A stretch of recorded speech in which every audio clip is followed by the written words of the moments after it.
آج یہ منافق اپنے آپ کو مسلمان کہتے ہیں, اپنی تحریف شدہ کتاب کو میرا قرآن کہتے ہیں, لیکن ان کو یہ کاپی رائٹ نظر نہیں آتا, ان کی آنکھوں پر پٹی بندھی ہوئی ہے. یہ لاؤڈ اینڈ کلیئر میسج ہماری طرف سے جانا چاہیے. اس مقدس ایوان نے عظیم فیصلے جو کیے ان میں سے یہ ایک عظیم ترین فیصلہ ہے, اور یہ ہمیشہ کے لیے ایک مہر ہے.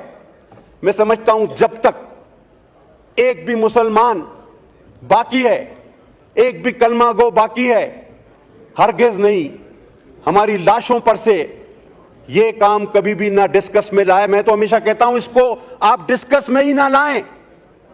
یہ ختم شدہ چیپٹر ہے, یہ کلوز ہے, اس پر مہر لگ چکی ہے. ایک سوال کہ یہ مرتد, آپ کو شاید پتا نہ ہو, میں ایک بات شاید اگر جن لوگوں کو پتا نہ ہو میں ایک بات کا ان کے علم میں اضافہ کروں کہ یہ اپنی ان کتابوں کا یہ مرتد جو اپنے آپ کو پتا نہیں کیا کہتا ہے, میں تو وہ لفظ بھی استعمال نہیں کرتا, یہ انگریزی میں ترجمہ نہیں کراتا. ادری صاحب پتا ہے آپ کو کیوں؟ بہت کم لوگوں کو پتا ہے کہ یہ اپنی جو اس کی مرزا مرتد کی لکھی ہوئی کتابیں ہیں اس کا انگریزی میں ترجمہ نہیں کراتے, کیونکہ نعوذ باللہ نعوذ باللہ نعوذ باللہ میں دوہرا نہیں سکتا جو اس مرتد نے ان کتابوں میں دیگر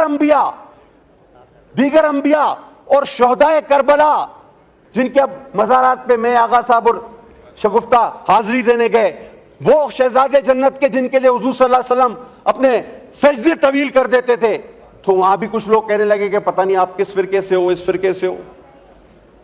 فتوے نہ دیں, لیکن میں چاہتا ہوں ایسا ماحول بھی پیدا نہ کریں کہ ہم مسلمانوں کی سب سے بڑی دولت ہمارا ایمان اور آقا نامدار خاتم النبیین پر ایمان ہے. وہ خاتم النبیین ہے حضرت محمد مصطفیٰ صلی اللہ علیہ وسلم, آخری نبی تھے, ہیں اور رہیں گے جب تک بھی ایک مسلمان باقی ہے, اس کی سانس میں سانس باقی ہے. نہ اس مسئلے کو چھیڑا جائے, نہ اس موضوع کو چھیڑا جائے. اگر پھر خون خرابہ ہوا, لاء منسٹر صاحب آپ نے بہت اچھی بات کی, لیکن ساتھ ساتھ ان ججوں کو بتائیں کہ یہ فتنہ تم پیدا کر رہے ہو, ایسے فیصلے دے کے ہم نہیں.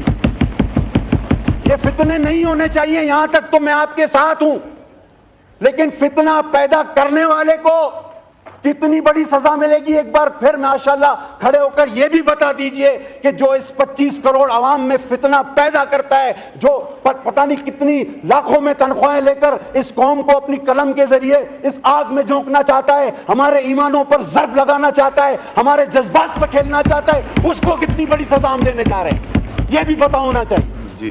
لہذا میں سر اسپیکر صاحب آپ سے درخواست کروں گا, میں دست بزنہ اپنے بھائیوں سے اپیل کروں گا, کوئی کمیٹی نہ بناؤ. میرا آقا آخری نبی ہے, میرا ایمان ہے, ہم سب کا ایمان ہے. اس مسئلے کو دوبارہ پیچیدہ اور ڈسکس کرنے کی کوئی ضرورت نہیں. ہاں ایک کمیٹی بناؤ کہ جو اس قسم کے فیصلے دیتے ہیں جس سے عوام میں بے چینی, انتشار اور فتنہ پھیلتا ہے, ان لوگوں کی کیا سزا ہونی چاہیے. اور آرٹیکل کو اگر ری رائٹ کیا گیا تو کیا وہ آرٹیکل 6 کے زمرے میں آتا ہے یا نہیں آتا, یہ بھی بتایا جائے.